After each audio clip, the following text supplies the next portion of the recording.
नमस्कार, मैं हूं आपका दोस्त विजय विद्रोही। आप मुझसे जुड़ चुके हैं, इसके लिए आप सबका तहे दिल से शुक्रिया। और अगले 10-12 मिनट में आपसे जुड़े रहने की कोशिश करूंगा। आज बात करेंगे कि तेलंगाना विधानसभा चुनाव में क्या हो रहा है, क्या होने जा रहा है।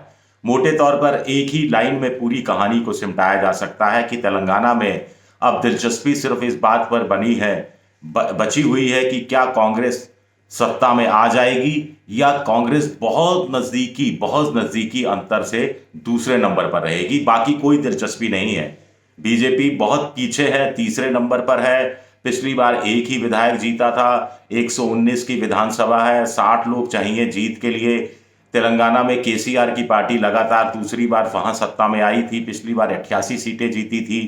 कांग्रेस के हिस्से में 18 सीटें आई थी, जिसमें से 7-8 फिर पार्टी छोड़कर कुछ बीजेपी और कुछ केसीआर की पार्टी में चले गए थे, जिसमें से कुछ वापस भी लौट आए। लेकिन तेलंगाना क्या कहता है? तेलंगाना कहता है कि पिछले 6 महीने में कांग्रेस ने शानदार ढंग से चुनाव लड़ा है, बहुत शानदार ढंग से, आक्रामक अंदाज में। जहां वो तीसरे नंबर पर बताई जा रही थी, अब जीतने की स्थिति में है। कुछ लोग तो कह रहे हैं कि तेलंगाना में कांग्रेस जिस तरह से परवान चढ़ रही है और अभी पीक आना बाकी है, उस हिसाब से तेलंगाना में कांग्रेस चुनाव जीत सकती है और ठीक ठाक अंतर से जीत सकती है।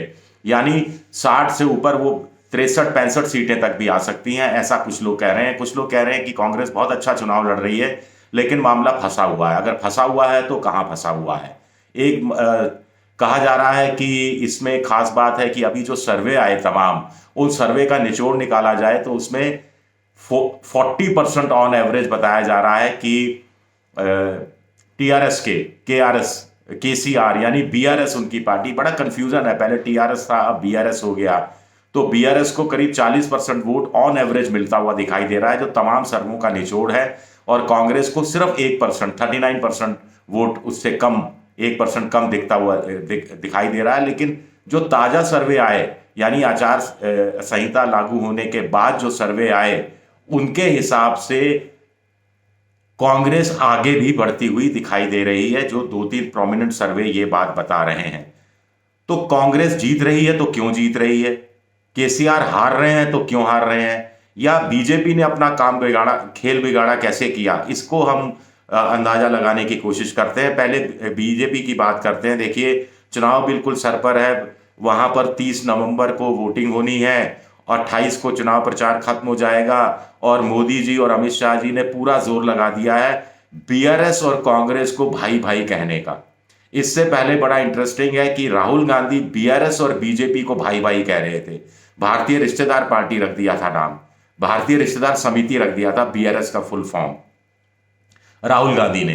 अब कहा जा रहा है कि साहब बीआरएस और राहुल गांधी के बीच में, केसीआर और राहुल गांधी में पैक्ट हो गया है कि केसीआर राज्य में सत्ता संभालेंगे और कांग्रेस के राहुल गांधी को प्रधानमंत्री बनाने में 2024 के चुनाव में मदद की जाएगी। ये नैरेटिव सेट करने की कोशिश बीजेपी कर रही है। और प्रधानमंत्री ने तो आज फिर कहा, जो कुछ दिन पहले भी कहा था, कि साहब केसीआर के लोग हमसे गठबंधन करना चाहते थे। मैंने कहा आपकी पार्टी भ्रष्ट है, आपके साथ हम गठबंधन नहीं करेंगे। इससे पहले केसीआर के बेटे केटी रामाराव ने इसका जवाब दिया था पलटवार करते हुए कि हम क्यों आपसे गठबंधन करेंगे, आप लोग आए थे हमारे पास गठबंधन करने, हमने आपको मना कर दिया था आपसे गठबंधन करने के लिए। तो कुल मिलाकर ऐसा क्यों कर रही है बीजेपी? देखिए, बीजेपी को समझ में आ गया है कि केसीआर का वोट, अगर विरोधी वोट, एंटी केसीआर वोट पहले बीजेपी और कांग्रेस के बीच बट रहा था, लेकिन केसीआर की बेटी जो शराब घोटाले में फंसी हुई थी, उसके खिलाफ ईडी की जांच में ढिलाई कर दी बीजेपी ने। उससे क्या हुआ कि लोगों में ये मानस में ये बात फैल गई कि बीजेपी और केसीआर में समझौता हो गया है।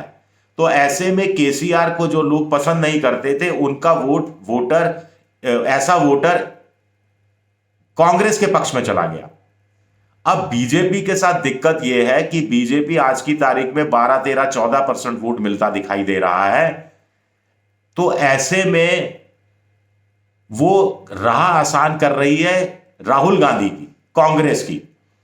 अगर बीजेपी को 20-22% वोट मिलता है तो इससे केसीआर को फायदा हो जाएगा, क्योंकि फिर केसीआर का विरोधी वोट बीजेपी और कांग्रेस के बीच बटेगा।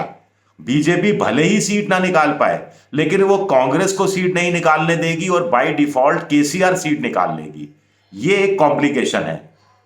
तो बीजेपी अंतिम समय में ये कोशिश कर रही है, शायद उसके भी समझ में आ रहा है कि अगर उन्होंने ये भ्रम फैलाने की कोशिश ही नहीं की कि बीआरएस और राहुल गांधी में कोई अंडरस्टैंडिंग है, तो राहुल गांधी कांग्रेस चुनाव निकालने में कामयाब हो सकती है। और कांग्रेस ने अगर तेलंगाना का चुनाव जीत लिया तो बीजेपी के लिए यह दोहरा झटका होगा।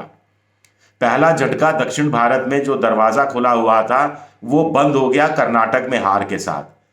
दूसरा, तेलंगाना में पिछली बार 4 लोकसभा की सीटें जीती थी और वहां पर भी अगर बीजेपी डिस्टेंट तीसरे नंबर पर आती है या कांग्रेस सत्ता में आती है तो बीजेपी के लिए वो 4 सीट भी दोहरा पाना मुश्किल हो जाएगा लोकसभा चुनाव में।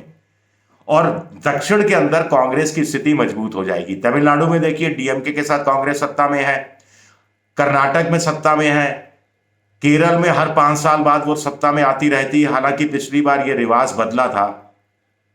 और तेलंगाना में अगर वो सत्ता में आ जाती है तो इसका प्रभाव दो तरीके से कांग्रेस के पक्ष में जाएगा। एक, आंध्र प्रदेश में भी कांग्रेस मजबूती से चुनाव लड़ेगी और जगन मोहन रेड्डी को कुछ कमजोर करने की कोशिश की जा सकती है। वो जगन मोहन रेड्डी जो कि आड़े वक्त में बीजेपी का साथ राज्यसभा के अंदर कंट्रोवर्शियल बिल पास कराने में देते रहे हैं, तो बीजेपी को एक झटका लगेगा। कांग्रेस के साथ सबसे बड़ी बात है कि अगर कांग्रेस तेलंगाना जीतती है तो उसके वोटर में नए सिरे से एक नया रिवाइवल आएगा, कार्यकर्ताओं में उत्साह आएगा, माफ कीजिएगा, कार्यकर्ताओं में उत्साह आएगा। क्योंकि कांग्रेस के लिए माना जाता है कि जहां वो चुनाव हारती है, जहां उसका वोट 30% से नीचे गया, 20% से नीचे गया, पहली बार 30% से गया, दूसरी बार 20 से नीचे गया, तो उसके बाद वो वाइप आउट हो जाती है, उसके बाद खत्म हो जाती है कांग्रेस। ये बात हमने बिहार में देखी, ये बात हमने पश्चिम बंगाल में देखी, ये बात हमने उत्तर प्रदेश में देखी और तेलंगाना में भी अगर इस बार कांग्रेस 20% से नीचे रहती तो वो खत्म हो जाती, बीजेपी नंबर 2 पर आती और 5 साल बाद केसीआर को चुनौती देने में कामयाब भी हो सकती थी। लेकिन अगर तेलंगाना में कांग्रेस जीतती है तो ये ट्रेंड बदल देगी, ये ट्रेंड बदल देगी। तो कांग्रेस से बीजेपी तो डर ही रही है, सबसे ज्यादा डर बिहार और उत्तर प्रदेश में भी लगने लगेगा। झारखंड में भी यही स्थिति रही, कांग्रेस अब एक सहयोगी पार्टी बनकर रह गई है। तो कांग्रेस के लिए, कांग्रेस के कार्यकर्ता में बड़ा एक तरह से एक रिवाइवल आएगा, क्योंकि मोटे तौर पर माना जा रहा है कि छत्तीसगढ़ में कांग्रेस जीत रही है, मोटे तौर पर यह माना जा रहा है मध्य प्रदेश में कांग्रेस जीत रही है। तो इससे यह संदेश जाएगा अगर तेलंगाना में भी कांग्रेस जीतती है कि कांग्रेस जहां सत्ता में है उसे सत्ता बचाना आता है, जहां वो विपक्ष में है उसे सत्ता में आना का तरीका आता है, और जहां वो बुरी तरह से पिछड़ी हुई है वहां पर उसको जंप बैक, बाउंस बैक करना आता है और पहला स्थान पाना आता है।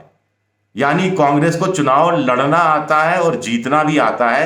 यह धारणा अगर पूरे देश में चली गई तो कांग्रेस का प्रभुत्व इंडिया नाम का जो पॉलिटिकल फ्रंट है उसमें बढ़ जाएगा, उनकी क्रेडिबिलिटी थोड़ी सी बढ़ेगी, आत्मविश्वास बढ़ेगा, लोग अल्टरनेट के रूप में कांग्रेस को, राहुल गांधी को 2024 के लोकसभा चुनाव के संदर्भ में देखने लगेंगे। और इसका एक बुरा प्रभाव स्वाभाविक तौर पर सत्तारूढ़ पार्टी यानी 10 साल से शासन में रही बीजेपी पर पड़ेगा, जो 2024 का, या मोदी जी पर पड़ेगा। तो कुल मिलाकर ये कहानी सामने आ रही है। इसीलिए तेलंगाना में कांग्रेस नहीं आए, ये सबसे बड़ी चुनौती बीजेपी के पास है। इस चुनौती में वो कितनी सफल हो जाएगी अंत समय में, उन्होंने तो, अमित शाह ने तो ये भी कह दिया, चाइना, कांग्रेस के जो एमएलए हैं चाइना माल की तरह है, चीन के माल की तरह है, जिनकी कोई गारंटी नहीं होती, कहीं भी जा सकते हैं। अब ये कितना फर्क पड़ेगा मतदाता के ऊपर, जबकि चुनाव बिल्कुल सर के ऊपर है, ये देखना दिलचस्प रहेगा। शुक्रिया मेरा ये वीडियो देखने के लिए। पसंद आए तो लाइक कीजिए, सब्सक्राइब कीजिए, शेयर कीजिए और घंटी जैसी आकृति बेल आइकन दबा दीजिए ताकि नया वीडियो आए तो तत्काल आपको जानकारी मिल जाए। विद्रोही 7 ट्विटर पर यानी एक्स पर हूं, विजय विद्रोही 7 के नाम से मैं इंस्टाग्राम पर हूं और फेसबुक पर मेरा पेज है विजय विद्रोही पेज। आप मेंबरशिप ड्राइव पर भी जा सकते हैं और थोड़ी मेरी आर्थिक मदद करने की कोशिश कर सकते हैं, लेकिन लाइक, सब्सक्राइब, शेयर जरूर कीजिए, यह आपसे अनुरोध है। शुक्रिया आपका, बहुत बहुत शुक्रिया।